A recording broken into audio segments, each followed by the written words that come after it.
Okay, guys, last week I brought up that I have a big project that I'm going to be starting today, and it's going to involve the space right to the right of the shed. So,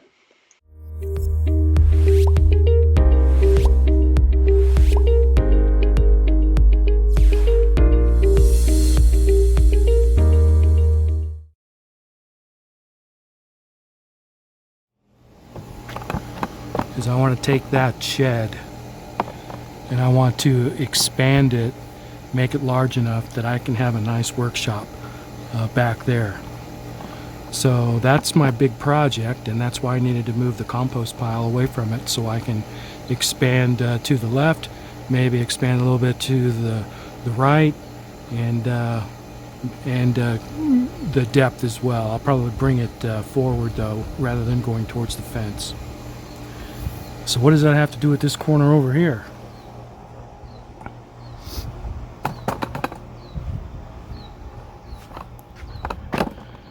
So this has historically been my wood pile, and I've been using this old salvage wood on so many projects that I'm almost done. Almost used all of it up. But what I want to do here is I want to build kind of a shed that is the span of the fence on the sidewalk. I think that's right around 17 feet. I'll probably use 16 feet of it, and I'm going to pattern it after this bike shed that I built. So it's going to have that similar look and feel, except I'll have doors on the front. But that's going to go here, and I'm going to use that to house all of the equipment and shovels and wheelbarrows and whatnot that I've currently got in the shed. So what I need to do is I need to clear this spot out and build this shed first, move everything out of that shed into that spot, and then I can start tearing that apart and expanding on it. So this is a big project. It's probably going to take me the rest of the summer, but I'm going to get started on that today, and that's what this well, probably the rest of the summer is going to look like.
So if you look over here, I've got a bunch of tree branches that are kind of invading the space that I want to use for the utility shed. So I'm going to go ahead and trim those down, get those all cleaned up. and then I'll take some measurements and start framing out the shed.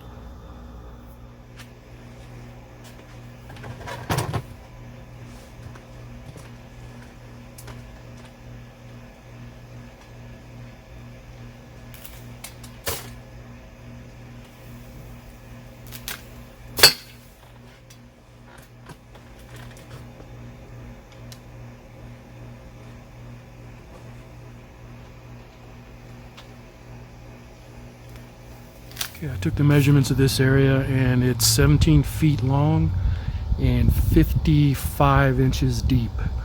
So what I'm going to do is I'm going to make this shed 4 feet deep and 16 feet wide or long. So that means that I'm going to need 3 4x4s at 6 feet. That's going to be the back wall, and 3 4x4s that are 7 feet. That's going to be the front wall, and I'm just going to put a shed roof on it, have it lean towards the back. So let me go cut some 4x4s, and we'll go from there.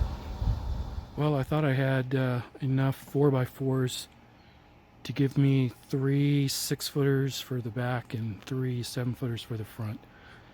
But I didn't have enough that were actually 7 feet long. So I was only able to get 3 6-footers for the back and 1 7-footer for the front. So I need to go grab another 4x4 from the store, and I'm only going to use 2 4x4s on the front because I'm going to frame out the door, and I'll just use 2x4s that I'm going to frame out the door with for the other braces. Alright, I went to the lumber store to pick up a redwood 4x4. They didn't have any, so all they had was treated. In order to make it match, I picked up 2. So the back wall will be redwood, the front wall will be 2 treated. So now what I need to do is get my drill holes in the bottom, and then pound some bolts in there, and I'll use those just as offsets, just to keep the 4x4 off the concrete. Alright, I've done this before, where I just drill a hole into the bottom of a post and drive a stainless steel carriage bolt in, and that'll keep it up off the concrete just enough to help preserve the end of this post. So that's what I'm going to do right now.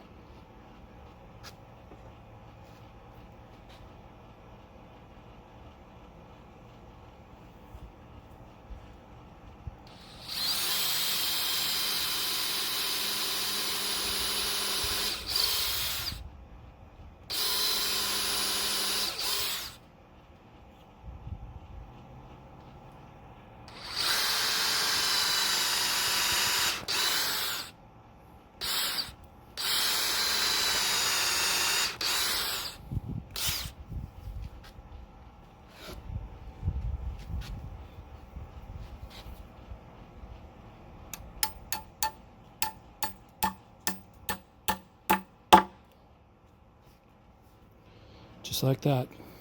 Okay, so my back wall is going to be 16 feet long, and I've got 3 posts that are 3.5 inches each. So if you add those together, that's 10.5 inches from 16. Works out to 5 1/4 off of an 8-foot cross member. So I need to subtract 5 1/4 from 8, and I'm going to go cut a couple of those. I think I need 6 of those total for the back wall, so let me go make those cuts, and I'm going to be attaching those using a Craig jig for pocket holes, and so let me get after that. We'll start putting this frame together.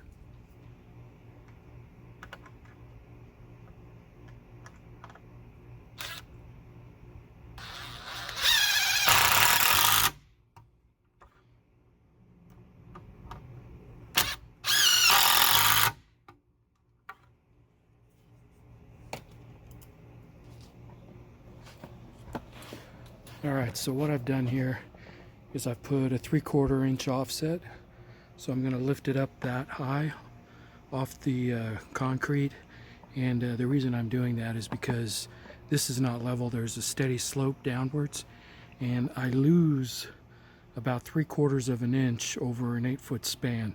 So if I take that 3/4 inch gap that I added plus the bolts that are on the bottom, then that'll give me just about an inch, and that should compensate for any loss, due to bowing of the concrete. That way it won't be dragging in the center. I'm compensating for the height of the bolt by sticking it in that groove. That way at the bottom of the 4x4 is flush with the concrete.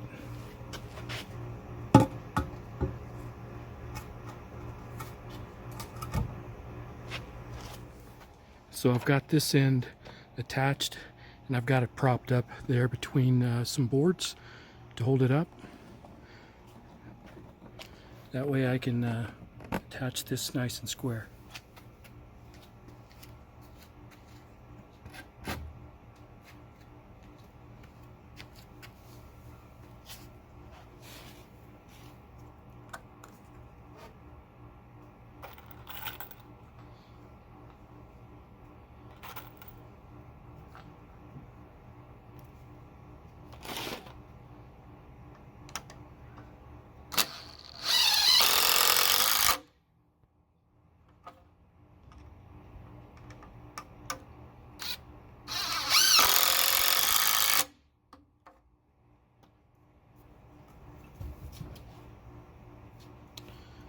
Alright, now I just need to make some spacers so I can get the center cross member installed. I'm going to pattern it after the bike shelter. So I want my center cross member to be in the same location.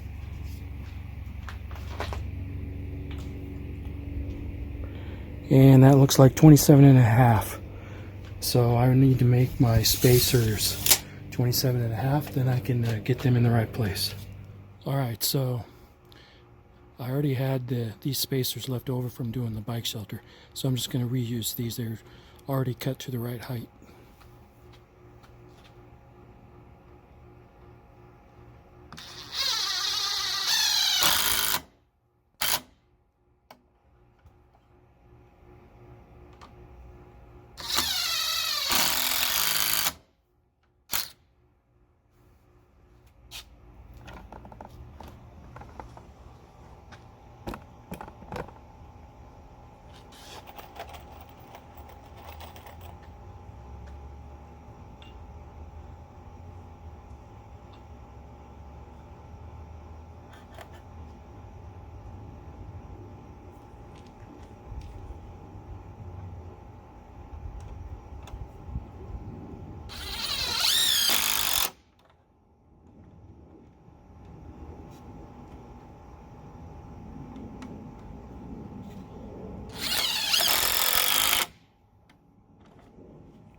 Alright, so this first wall segment is starting to take place.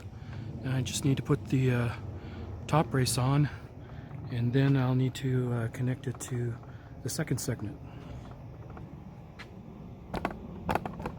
Alright, I decided to put this side panel on first, or this side wall. That way it would add some stability, and the whole thing would stand up on its own. So now I'm going to put this top rail on the first section of the back wall, and that's going to be pretty easy. I just need to clamp it underneath it and just let it rest on top of that.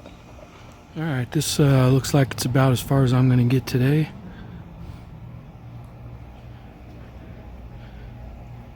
So this is the size of half of the utility shed. Lots of room to come in here and turn around. I've got plenty of room to put a couple of shelves up on the back wall. Not really deep, but deep enough to hold some cans. So essentially, it's going to be double that size. It's going to come out here, and I'm going to have a door right here. So the 3-foot door right here.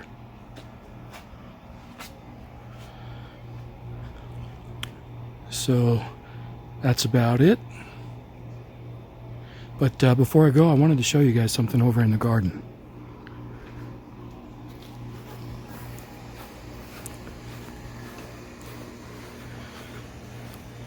I think you guys are going to like this. If you remember last week, I planted that cut off, or actually break off branch off of the black cherry tomatoes. I had put one, just kind of stuck it in the ground, and then the other one I planted. So here's the one that I stuck in the ground, and I've got all kinds of new growth coming in, and I even have a tomato ripening on this one. So I'd given that one up for dead, and it looks like it's come back to life. Same thing for this one right here. Lots of new growth, and I've got a tomato right there that is turning ripe. So looks like gonna have a little bit of production out of these. I don't expect a whole lot of production, but hey, any's better than none.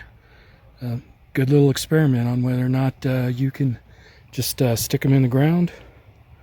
We'll put them in a bucket and let them root out, and then go ahead and transplant them. Both of those methods worked. I really didn't expect this one to work, but it did. So that's it for this week.